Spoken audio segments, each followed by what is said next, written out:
Yeah. Or raise it, right? So,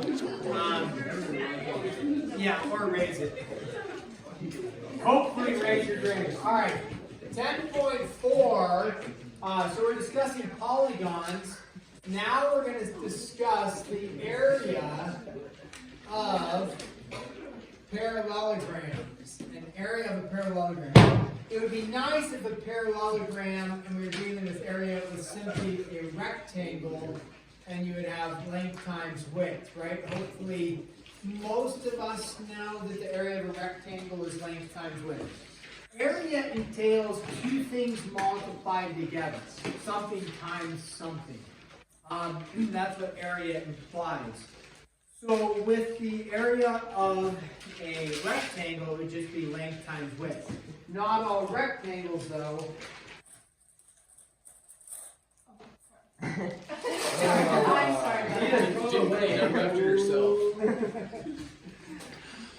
Not all rectangle. I mean, all rectangles are parallelograms, but not all parallelograms are rectangles. So if we have a parallelogram like that, you would say, okay, maybe you call that a length, maybe you call that a width, but it's not making it a 90, and so it is not going to work just to say this times this, because we do call that the width, but you could also call it the height, and it's the base times the height. And so we want to be considering the height of the object, and that's the little formula is area is equal to base times height, okay, where this would be your base, and then your height, the height is always going to make a 90. The altitude and the height always make a 90. So you just have to find out what that h is, or know that h, and then the whole base, and then you can find the area of a parallelogram. Let's just do a couple examples for this. Here's one. So this will say find the area of the shaded region. Okay, so when you want to find the area of a shaded region, you will take your total area minus your unshaded. Usually people do fine with these, but sometimes they might struggle. And so here is something that's like this. This is a 12, this is a 7, this is all shaded, and then you have a 48 and a 22. Okay, so if you need to find the area of a shaded region, you simply find the total area, okay, the total area, and then subtract the unshaded area from it. So the area of a shaded region, area sub shade, is equal to area total minus area unshaded. Okay, so in this, to find the shaded region, what's the total area? They didn't state this, but they would, by the look of it, this would be a rectangle. So you would have the base, 22 would be the height. We didn't state that it was a 90-degree here, but we can assume that it is. So what do we have here? 48 times 22 is, what is it? 1056 minus, and then 12 and 77. That one is 84, right? And then a total of 1056 minus the 84 yields 972. And then if they don't give you units, technically it's unit. You would just say like units squared or feet squared or whatever it is, because area is something being multiplied by itself, or I mean not by itself, but like the length times the width. And so it's two things multiplied together, so it would be units squared. Now this one, I don't know.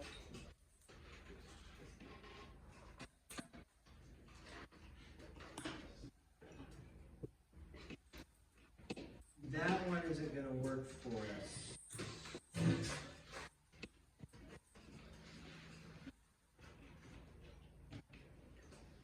Okay, they have some in there. I may have to adjust this. slightly. They have some where you graph. Let's just look at this problem, and then I'll discuss what their expectation is and how we might adjust. So it just says find the area, and if they give you A is 0, 0, B is 2, 7, C is 10, 7, and D is 8, 0. Now I'll discuss if we can find the area with this or if we cannot. So when we look at this, if this picture makes a rectangle, then we can easily find the area because we can find the distance of the base and the distance of the height. If it makes a parallelogram, not in a rectangular form, it would be a little bit more challenging, but I'll explain what their expectation would be. So we would draw a picture to help us see this. And we would go, okay, A is 0, 0, B is over 2, up 1, 2, 3, 4, 5, 6, 7, like this.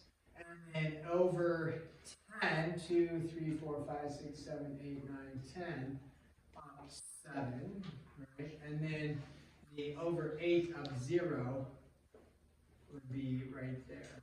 Okay, so now with this picture, this actually does not form a rectangle. It forms, I mean, a rectangle is a parallelogram, but it forms a non-rectangular parallelogram.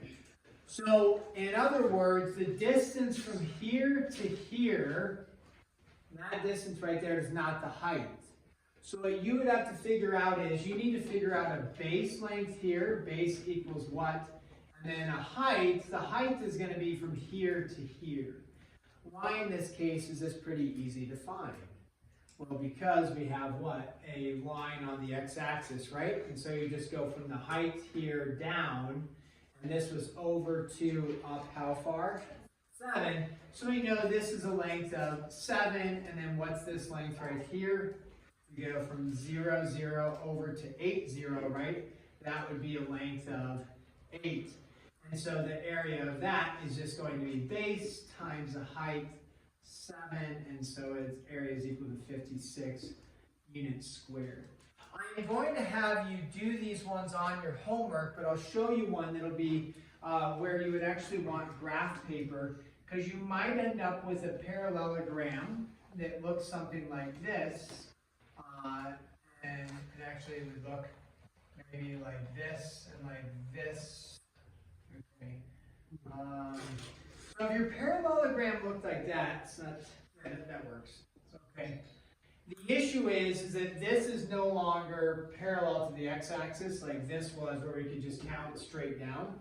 You can't count straight down because it's coming at an angle. And what the expectation is for finding that height is that when you graph this, this actually intersects at a nice coordinate point that you can analyze, like whatever it is, over 3 up 4 exactly. You could draw it down and see that it intersects at 3, 4.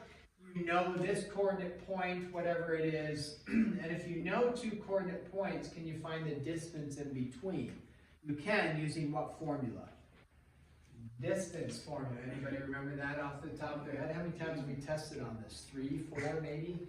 Including the mid-chapter assessments, right? It's the Pythag theorem, but with coordinates in between, right here. So x2 minus x1, y2 minus y1. So the way you would find this coordinate point you would have to graph it with coordinate planes, right? With your axes and with your grid marks like this, and so your grid marks, it would line up where you say, okay, it looks like it's intersecting at the point 3, 4. If you didn't have grid marks, you wouldn't be able to find the altitude, or at least, the coordinate point for it. So like on the test, this would be a viable one for the test, no problem, or the MCA. Something like this is going to be a little bit more challenging unless I put grid marks on there for you. And I probably wouldn't, because then it's like, well, it's a little bit of like an estimate of where, you know, I thought it went to 3.4, somebody else thought it went to 3, 3.8, and it gets a little confusing. This one, there's no question. It's absolutely 7, right? So you'll have maybe 1 or 2 on the homework. You'll just, if you do it on grade paper, that'll be the easiest way to analyze it. But I probably won't put one of those on the test that requires the grid paper, but one of these would be viable. When you get to that section, let me know if you have any questions. You do have one like this. Let me make sure that we have, okay, the area, let's do it over here. The area of a parallelogram is x squared plus 5x plus 6. The length is x plus 2. Find the height. Okay, so now we see an algebraic type problem because it's got variables in it, unknown. Okay, so this is going to be, we look at that, so we know the area of a parallelogram is x squared plus 5x plus 6. The length is x plus 2. We want to find the height. What's our area formula for a parallelogram? Length times height, or base times, maybe base times width, or base times height, I should say. So it's the base times the height, the length times the height, we'll call it the width there. So what we know is that the area is x squared plus 5x plus 6. And we know that the length they stated was x plus 2 times the height.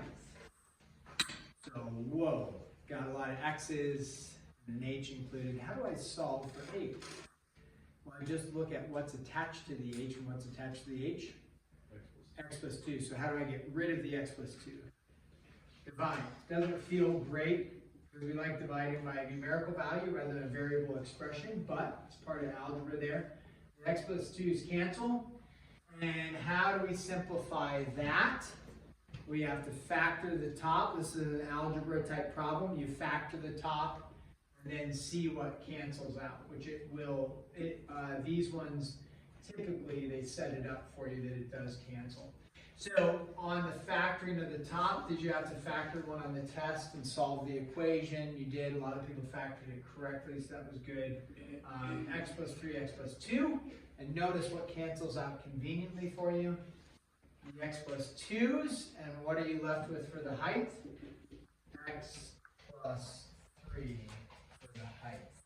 So you'll have one of those on your homework that you'll have to navigate some factoring and then just dividing by that. Or you can just factor this, like on the left-hand side, x plus 2, x plus 3, and it's equal to